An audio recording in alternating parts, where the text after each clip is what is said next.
Hello students, welcome back to your YouTube channel Class 10 Champion. Hello students, welcome back to my YouTube channel class 10 champion.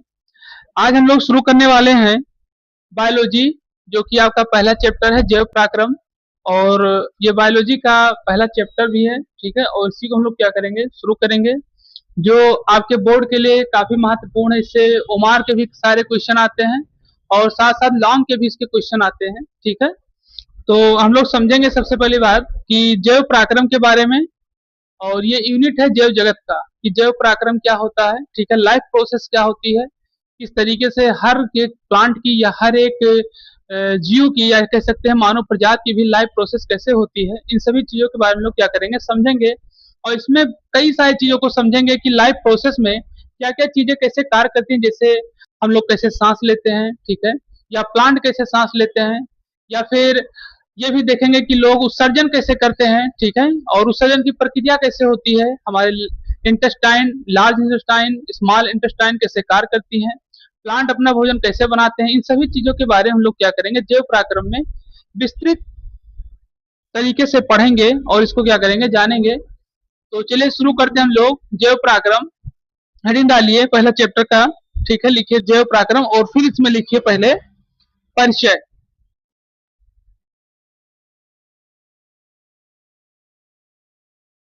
तो सबसे पहले हम जैव पराक्रम के इंट्रोडक्शन के बारे में जानेंगे कि इसका इंट्रोडक्शन कैसे होता है, क्या क्या कार्य करता है, ठीक है। जैव पराक्रम कितना महत्वपूर्ण है हम लोगों के लिए, हर एक चीजों को हम लोग क्या करेंगे, बारीकी से समझेंगे, ठीक। चलिए देखते हैं। अगर देखा जाए तो बताया जाता है, अगर देखा जाए, ठीक, तो इसमें बताया कि जो सभी जीव कोशिकाएं होती हैं, ठीक है, जो सभी जीव कोशिकाएं होती हैं, ठीक है। तो कोशिकाएं, सबसे बड़ी चीज ये भी जानिए कि ये परिचय में अगर देखा जाए तो हम लोग की सबसे छोटी जो व्यवस्था है, इकाई है, जीवन की जो इकाई है, वो क्या है, कोशिका है, ठीक। जिसको क्या कहा जाता है, सेल कहा जाता है, ठीक। और आपको पता भी होगा कि सेल की खोज किसने की थी, क्लास 9 में आपको बताया गया था, ठीक है। क्लास 9 में समझाया गया था कि कोशिका की खोज किसने की थी। तो कोशिका की खोज करने वाले थे रॉबर्ट हुक, ठीक है, जो कि 1665 में उन्होंने कोशिका के बारे में बताया। लेकिन ध्यान रखिएगा, रॉबर्ट हुक ने मृत कोशिका के बारे में बताया था, ये भी ध्यान रखिएगा, ठीक।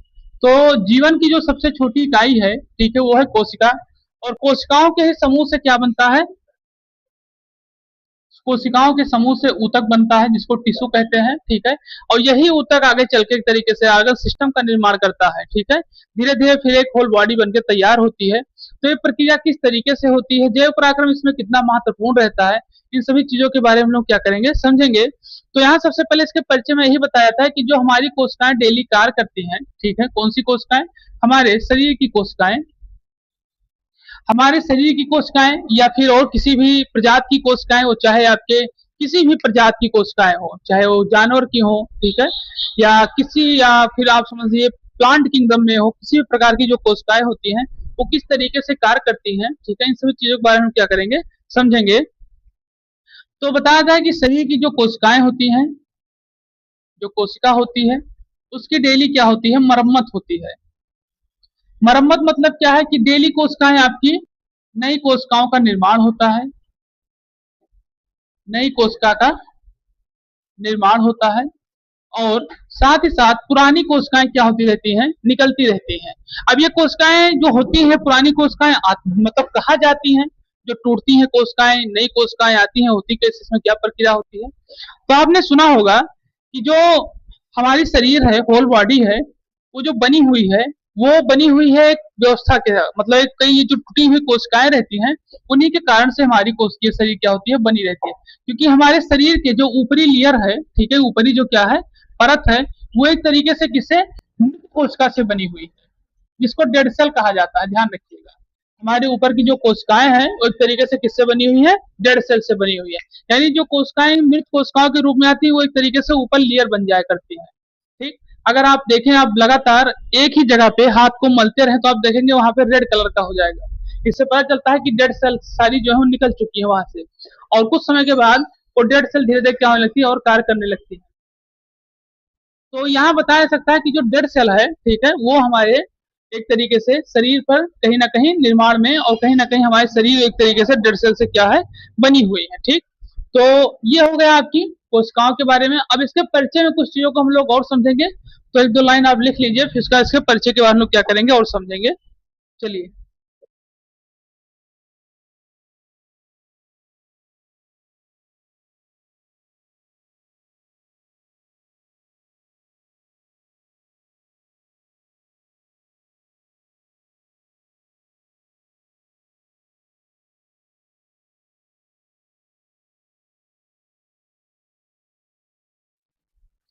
चलिए नोट कर लिए इसको, तो हम लोग एक एक टॉपिक को, मतलब एक एक वर्ड को अच्छी तरीके से समझेंगे।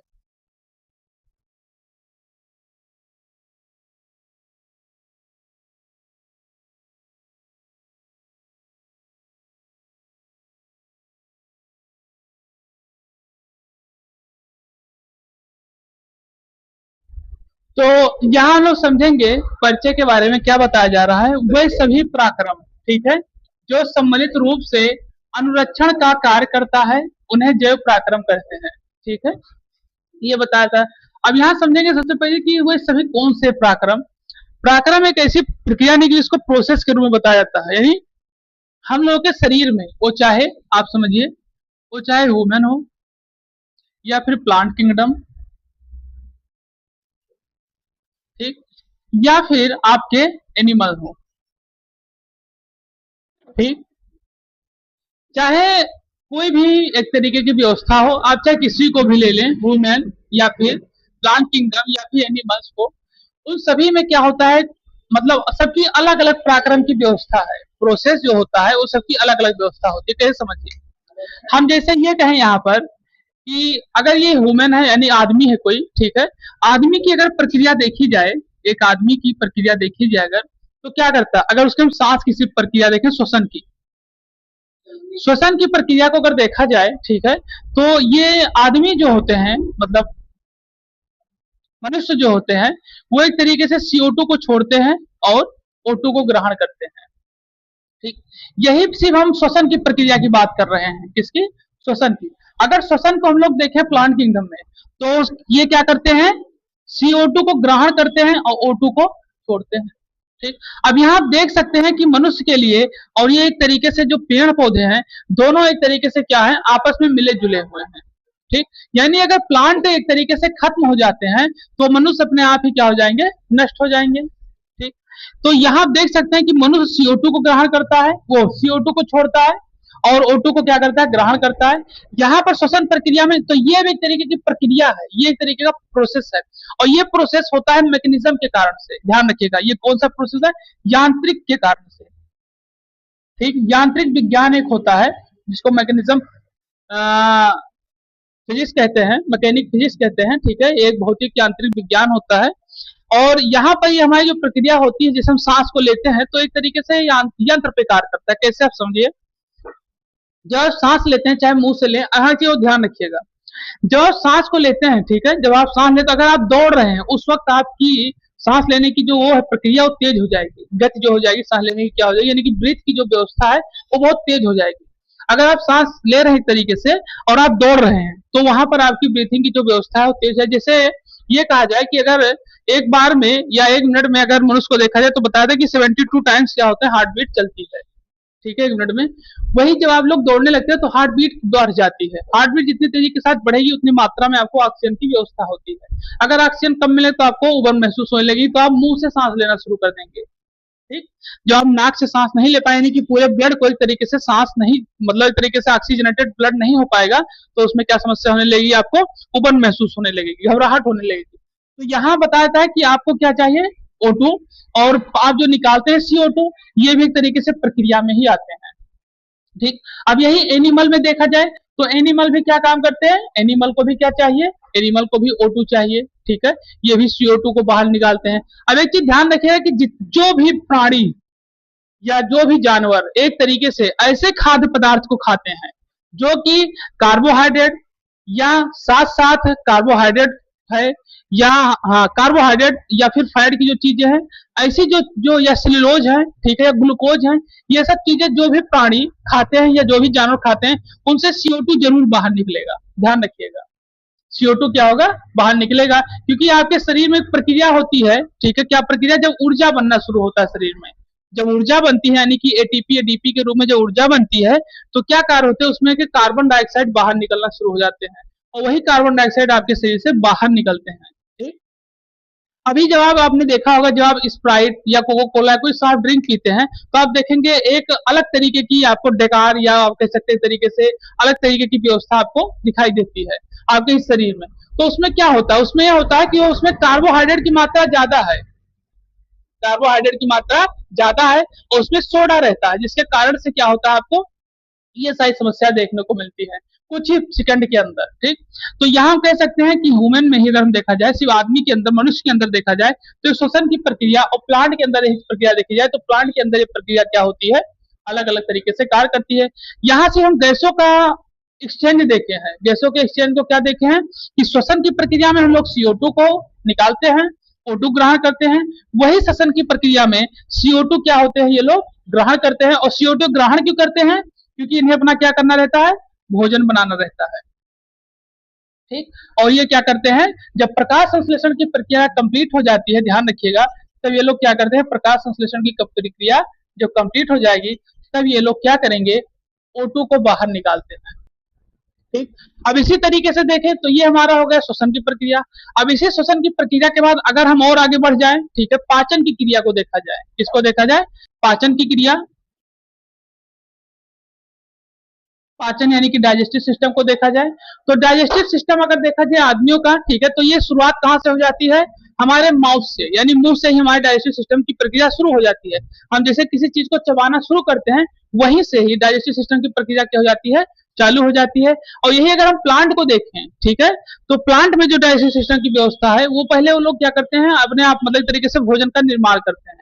और भोजन का निर्माण तभी होता है, कब होता है, जब एक तरीके से सूर निकलता है। अगर सूर नहीं निकलेगा तो जो स्टोमेटा यानी जो रंध्र है वो खुलेगा नहीं, और जिसके कारण से क्या हो जाएगा, भोजन की प्रक्रिया हो नहीं पाएगी। ठीक, ये चीजें उसमें क्या की जाती है, बताई जाती है। तो हम लोग आगे भी और पढ़ेंगे इसके बारे में, किस जैसे पराक्रम हम समझ रहे थे, तो पराक्रम में हम ये सब चीज समझेंगे कि श्वसन कैसे होता है, पाचन कैसे होता है, उत्सर्जन कैसे होता है, यानी कि आप उत्सर्जन को समझे, जो हम लोग शरीर से अपने मल त्यागते हैं। ठीक है, जो शरीर से मल त्यागते हैं, जो भोजन करते हैं तो डाइजेस्ट होता है, तो हम लोग क्या करते हैं, फिर मल त्याग करते हैं, चाहे वो यूरिन के माध्यम से हो। ठीक है, तो जब हम लोग मल निकालते हैं वो कैसी प्रक्रिया होती है, सबसे बड़ी चीज ये। और हम ये भी जानेंगे प्लांट से कैसे मल निकलता है। ठीक है, प्लांट भी अपने आप को कैसे त्यागते हैं, मतलब अपने डाइजेस्टिव की सही व्यवस्था हो जाए तो किस तरीके करते हैं, वही प्रक्रिया हम लोग फिर देखेंगे कि एनिमल में पराक्रम कैसे होता है, एनिमल कैसे क्या करते हैं, चीजों को डाइजेस्ट करते हैं, और उसके बाद ये कैसे होता है। आप एक चीज और ध्यान रखिए कि एनिमल में अब हम लोग जब आगे पढ़ेंगे, हाँ अभी बता रहे हैं आपको, और इसके बाद एक प्रक्रिया और आपकी है। ठीक है, इसमें एक प्रक्रिया आपकी आती है रिप्रोडक्शन की प्रक्रिया। ठीक है, रिप्रोडक्शन यानी कि प्रजनन की प्रक्रिया, मनुष्य प्रजनन कैसे करते हैं, ठीक है, एनिमल कैसे प्रजनन करते हैं, ये सारी चीजों को हम लोग क्या करेंगे आगे चलकर, इसी पराक्रम में आगे चलकर, ये जो आपका पराक्रम दिया गया, इन सब चीजों के बारे में क्या करेंगे, पढ़ेंगे आगे चलकर। तो यहाँ ये बताया जाता है कि वह सभी पराक्रम, अब पराक्रम आप समझ गए हैं कौन कौन से पराक्रम, जिसमें आपके खाने के खाने की प्रोसेस, ठीक है, साथ साथ सांस लेने की प्रोसेस, सारी मतलब तरीके से जितने पराक्रम होते हैं, जितनी प्रक्रियाएं होती हैं, उन सबके बारे में फिर बताया जाए, जो सम्मिलित रूप से क्या हो, अनुरक्षण हो। ठीक है, अनुरक्षण, अनुरक्षण एक ऐसी प्रक्रिया होती है जो इस प्रक्रिया में भाग लेते हैं, जो जो अंग, जैसे मान लीजिए आप श्वसन प्रक्रिया कर रहे हैं, तो श्वसन में कौन कौन से अंग भाग ले रहे हैं। जैसे भी हम कह दें कि आपको दौड़ना है, ठीक है, तो अब उस दौड़ में आप अकेले, हम कह रहे कि आपको दौड़ना, तो आप अकेले तो दौड़ेंगे तो वो भाग हुआ नहीं। जब आप कम से कम 10 लोगों के साथ दौड़ेंगे तो बताए कि उस पार्ट वो तरीके से कंपटीशन हो जाएगा, तो वो बताए कि हाँ इसमें लोग क्या हुए हैं, भाग लिए हुए हैं, इतने व्यक्ति या इतने विद्यार्थी भाग लिए हुए हैं, और इसमें ये विद्यार्थी फर्स्ट आया है। ठीक, तो उसी तरीके से अब श्वसन की जब प्रक्रिया होगी तो हम लोग देखेंगे कि श्वसन के प्रक्रिया में कौन कौन से पार्ट भाग ले रहे हैं, उसी प्रक्रिया के माध्यम से हम देखेंगे प्लांट में जब श्वसन होता है तो ये कौन कौन से प्रक्रिया के माध्यम से भाग ले रहे हैं, मतलब कौन कौन से प्लांट में क्या क्या चीजें भाग लेती हैं सांस लेने के लिए। ठीक, अपने नाक से सांस लेते हैं, ठीक है, उसी तरीके से प्लांट भी ऐसा ही प्रक्रिया करते हैं। आपको बता दें, एक वैज्ञानिक थे, अपने भारत देश के ही वैज्ञानिक थे, ठीक है, जिन्होंने ये बताया था कि पौधों में भी जान है। ठीक है, ये वैज्ञानिक थे, उन्होंने एक ऐसी मशीन बनाई थी जिससे उन्होंने पता किया था कि पौधों में भी क्या है, जान है। उन्होंने क्या किया, एक पौधों को बहुत प्रेम से सहलाया, उनकी पत्तियों को चूमा और पेड़ को चूमे तो उन्हें वो उस मशीन को जब लगाए तो पेड़ बहुत हंस रहा था, ठीक है, और एक पेड़ की पत्तियों को नोचने लगे, तोड़ने लगे, पेड़ को काटने लगे तो बहुत दुखी था, ठीक। तो उस मशीन के माध्यम से उन्होंने देखा कि पेड़ों में भी क्या होती है, जान होती है, और उन वैज्ञानिक का नाम था जगदीश चंद्र बसु, ठीक है। उन्होंने इसके बारे में बताया कि पौधों में भी क्या होते हैं, जान होती है, ठीक।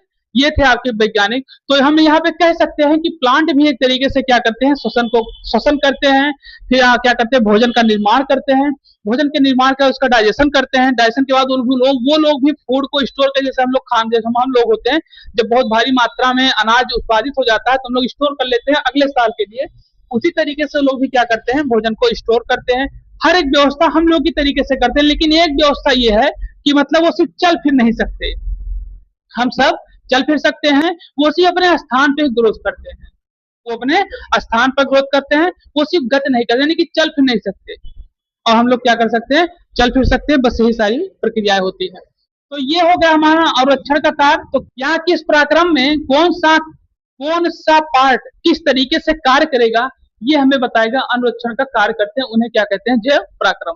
यहाँ बताया जा रहा है वैसे ही पराक्रम जो सम्मिलित रूप से अनुरक्षण का कार्य करता है उन्हें क्या कहते हैं, हम जैव पराक्रम कहते हैं। सारे प्रोसेस में कौन कौन से पार्ट कैसे कार्य करते हैं उन्हीं को जैव पराक्रम कहते हैं, और हम एक एक पार्ट को एक एक मतलब बारीकी से समझेंगे कि कैसे क्या क्या इसमें क्या चीजें होती हैं, ठीक है, ठीक। ये हमारा हो गया जैव पराक्रम के बारे में। अब इसी में कुछ चीजें हम और समझेंगे कि जैव पराक्रम की जो प्रक्रिया होती है, ठीक है, वो एक तरीके से कैसे घटना घटती है जैव पराक्रम का, ठीक है। इसमें समझने के लिए हमें मतलब पोषण और सब चीजों के बारे में समझेंगे, लेकिन ये समझेंगे कि ये प्रक्रिया होती कैसे है, जैव पराक्रम की जो प्रक्रिया है इसमें कौन कौन सी चीजें भाग लेती हैं। तो जो भाग लेने वाली है या जो जैव पराक्रम को हम ये कह सकते हैं कि दो भागों में बांटा गया है। तो यहाँ पर हम लोग समझेंगे उपचयी क्रिया के क्रियाएं के बारे में कि उपचयी क्रियाएं क्या होती हैं, ठीक है, क्रियाएं क्या होती है इसका हम लोग क्या करेंगे, जानेंगे। चलिए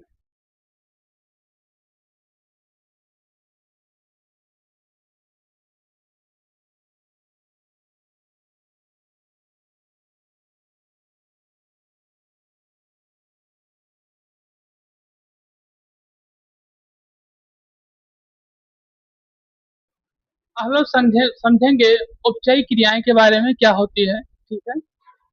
बताता है वही क्रियाएं होती हैं ये जो सरल कार्बनिक, ठीक है, जो एक कार्बनिक पदार्थ होती हैं, ठीक है, सरल कार्बनिक पदार्थों से जटिल कार्बनिक पदार्थों का संश्लेषण होता है, उन्हें उपचायी क्रियाएं कहते हैं, ठीक, या कहलाती हैं। देखिए जैसे इसमें बताया जाता है कि ये वही क्रियाएं होती हैं जो सरल कार्बनिक पदार्थों से जटिल कार्बनिक पदार्थों का क्या करते हैं, संश्लेषण करते हैं। यानी कि आप ऐसे समझिए इसको कि जैसे ग्लूकोज जब या हम कह सकते हैं कि जब प्रकाश संश्लेषण की प्रक्रिया होती है, ठीक है, तो प्रकाश संश्लेषण की प्रक्रिया में कई सारे तत्व एक तरीके से कार्य करते हैं। जैसे कौन कौन से तत्व, जैसे आपके कार्बन है, हाइड्रोजन है और ऑक्सीजन है, ठीक है। ये तीन तत्व ऐसे हैं एक तरीके से जो प्रकाश संश्लेषण की प्रक्रिया में बहुत महत्वपूर्ण योगदान देते हैं, ठीक।